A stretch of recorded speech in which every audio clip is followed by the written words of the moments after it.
It's the art of crime solving we show you fairly often, a sketch of a suspect sent to us by police. This is intriguing how this all works. So whether it's with pencil or paper or drawn digitally, these sketches remain a key tool to solving crime. So tonight, Jacqueline Francis sitting down with the forensic artist behind the scenes and behind all these sketches to see how this all works. I think this is so cool. I love how they piece this all together. It really is, which is why I wanted to pitch this story. Inside this envelope, I have one of the sketches the forensic artist drew for me as I described to them a person in my life. But before we show you that, let's first get an idea of how these sketches work and why investigators continue to rely on them when it comes to catching criminals.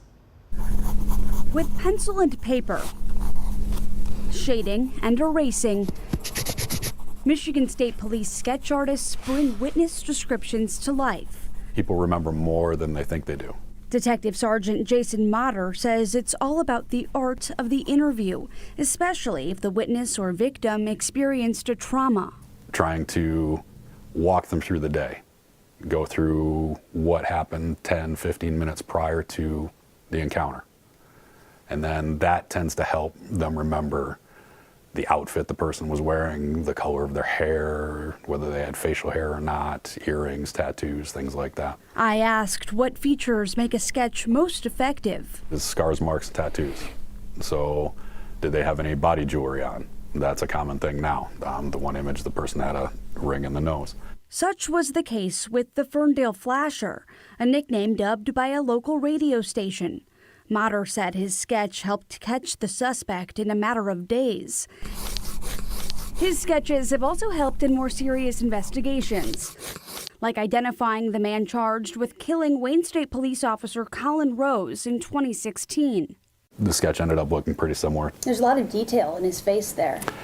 That person was a really good witness. They had really good recall on how their face looked, the facial hair, the skin type, shape of the nose. Motter considers himself old school, as many sketches are now done using computer technology, drawing on tablets.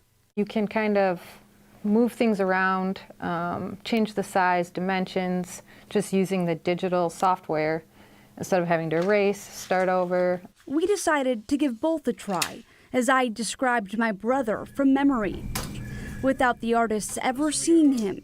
First, you look through a book of faces. Flip through and point to which one you think feels right to you. So this is the face shape. Yeah, so it'll say at the top oval, and then like picking out pieces of a puzzle. You choose eyes, ears, a nose, and more. Here we have what they would consider an average nose. And again, it doesn't matter if it's on a different ethnicity, if the shape is right, we can use that. As Motter sketched on paper, Christy Christman, a civilian sketch artist, drew on a tablet. When we went to compare the sketches to a real-life photo. So I think he's somewhere in between there, honestly. But we could probably rule out people as well with the sketch. If there was a group of people involved in the incident, Yeah. you could rule out a definite amount of people. That's so interesting. So that's a tool as well. Maybe not identifying the person, but also ruling out. So something a lot of people don't know is that Michigan State Police sketch artist services are available to every law enforcement agency and police department in the state, completely free of charge, and they really want to do it. They're looking for more business. Yeah, it's just so interesting. We were talking a little bit about how they've pieced cases together. I know in the case of Floyd Galloway, who's charged with the disappearance of Danny Stislicki, they found him because of a sketch that one of the MSP detectives did. They work. Before in an They attack. In terms of them, you know, you've got to be a good witness too, though, a good describer.